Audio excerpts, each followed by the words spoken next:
In 1935 Egypt was still the main draw for archaeologists digging for answers. It was hardly more than a decade since the British Egyptologist Howard Carter discovered the tomb of Tutankhamun on November 4, 1922, that had lain nearly undisturbed for over 3,000 years. Yet that is another amazing story still to be investigated. However, right now our attention is focused on the latest attempt to hide the real ancient history of an unknown civilization that left us with great wonders above and below the sands of the Giza Plateau.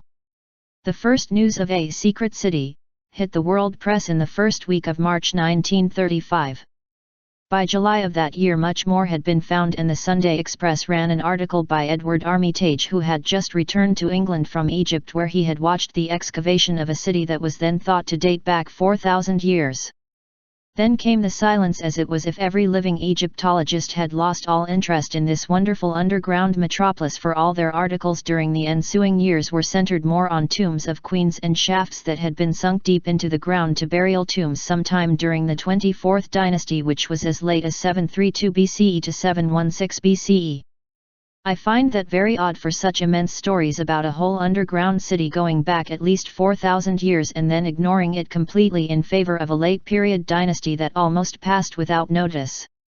That was some 80 years ago, and today we have come up against a similar rose granite block wall, in the person of the former Minister of State for Antiquities Affairs, Zahi Hawass, who held that position until Egypt's revolution in 2011 that toppled Hosni Mubarak and also ended Hawass' controversial reign as the supreme chief of all Egypt's antiquities.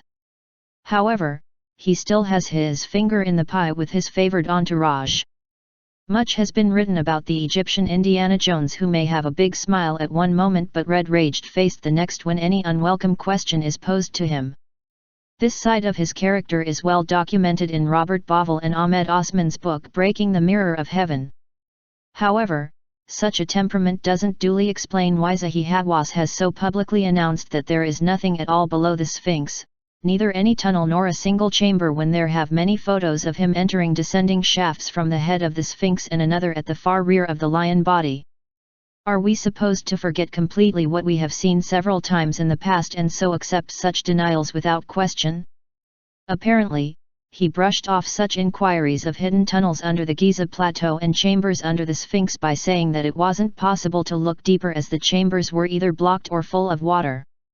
That may well be the case, though we can see from one of the photos showing a rear downward shaft from the side of the Sphinx that the floor far below is quite dry. We do know that Hawass had climbed down ladders from the rear entrance of the Sphinx, into a deep chamber on a middle layer, and then even further down to a bottom chamber which apparently contained a very large sarcophagus and that was filled with water, as these scenes are all in a documentary film made by Fox. It is hard to imagine how he could possibly think that he could later on deny all what he accomplished earlier in his lifetime. Could it be that the filmed exploration was all faked? Not really, for if that was the case, and with his ego, he would be the first to say that he was just starring in a movie. Around 1798, Vivant Denon etched an image of the Sphinx, although he hadn't copied it that well. However, he no doubt knew that there was a hole on the top of its head, as he had drawn an image of a man being pulled out. That may have seemed ridiculous, but in the 1920s an aerial photo of the Sphinx taken from a hot air balloon showed that there is such an opening on the top of its head. Apparently, there are tunnels and cavities under the Sphinx that are shown in Rico Paganini's illustrations.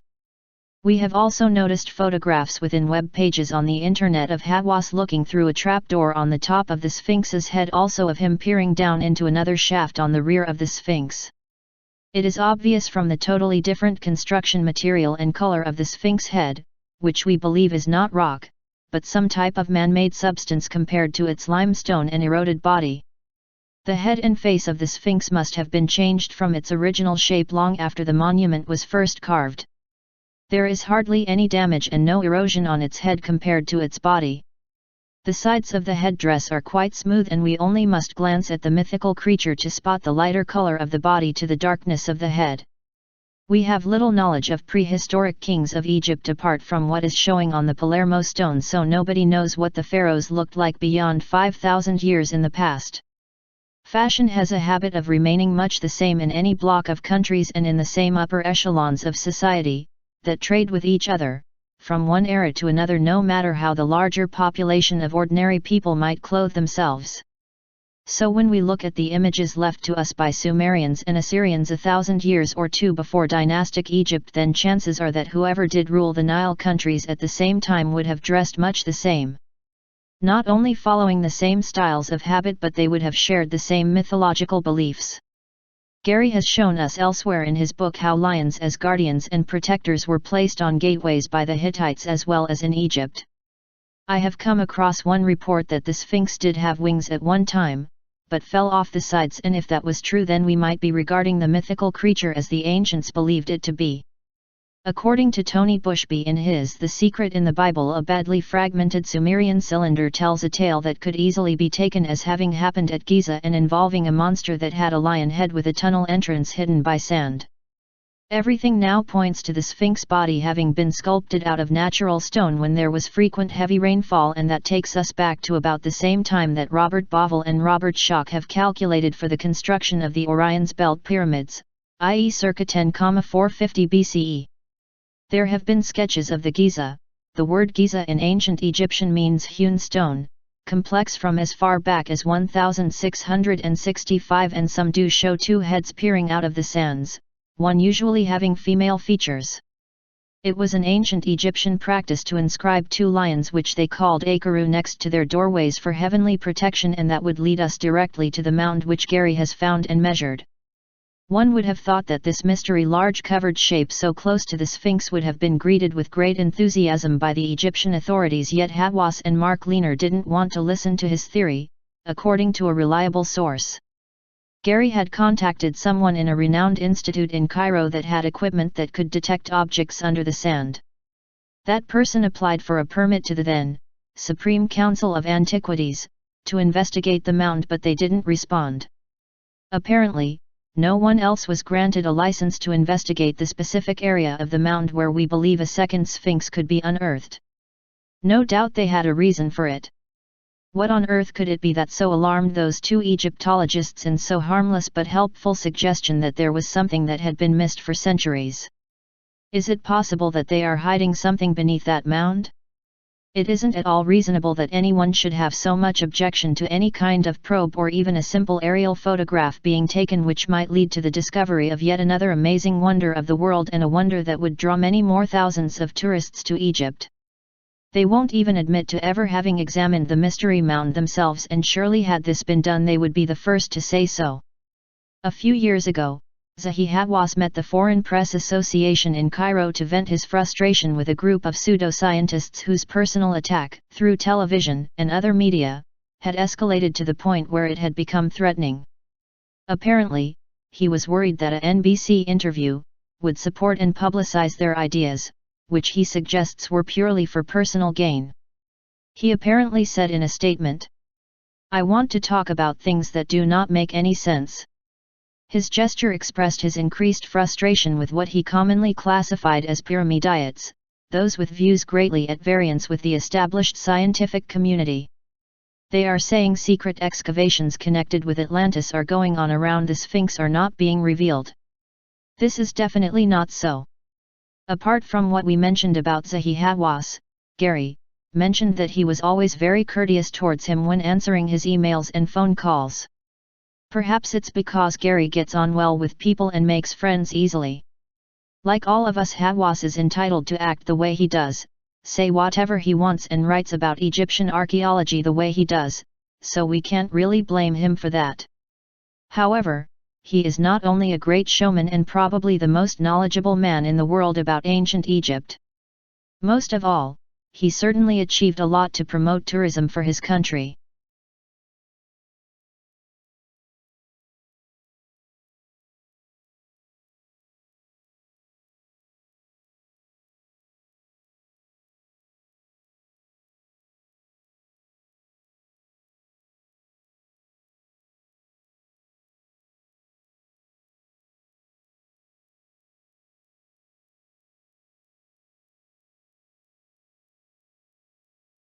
When Gary Cannon invited me to co-author his forthcoming book, The Giza Plateau Secrets and a Second Sphinx Revealed, I'm sure that neither of us could have foreseen the most explosive revelation in our subsequent hunt for answers from our discoveries. Gary already leaned towards a time frame for the building of the 3 large pyramids as well as the Sphinx as being many thousands of years older than many of us have been led to believe. He also discovered an unexplored mound on the Giza Plateau where another Sphinx is likely buried. The dream stela, which is placed between the forelegs of the Sphinx, has 2 lions at its top. Apparently, no one except Gary had noticed that the right-hand Sphinx clearly has female features and the left male features.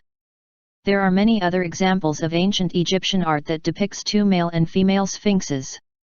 This is particularly strange because the lions in the dream stela lie back to back just as they do in the hieroglyphs representing Acre and Khepra, the lions of yesterday and today, and these are generally considered to be both male. Egyptians believed that after sunset the sun traveled through a tunnel inside the earth and dawn came when the sun rose in the morning after emerging from the other end of the tunnel. Acre, as the 2 lions, guarded both portals of the tunnels. Therefore, they often had the double lion statue at the doors of palaces and tombs to guard them from evil spirits, just like Chinese food dogs guarding temples and palaces. Perhaps the lions on the dream stela were guarding the entrance in the Sphinx which led down to the vast underground complex of temples and tunnels. We only have to look at the hieroglyph for the Akaru to understand the lions on the dream stele. When was the Sphinx carved? For centuries, people have guessed at there being a female Sphinx, and there are sketches going back to the 16th century which show such a monument. The reason for it may have nothing to do with the dream stela lions, but to place the lion-headed goddess Sekhmet into the Giza Mount frame. Gary also noticed other ancient Egyptian art that depicted male and female sphinxes. In the ancient Egyptian belief system, there were 2 lions of the mount. The meaning behind them is explained in our new book. It might be that Gary has found the second Sphinx. Its situation and the problems Gary has faced in trying to remove a sandy head covering burqa are fully described in Part 2.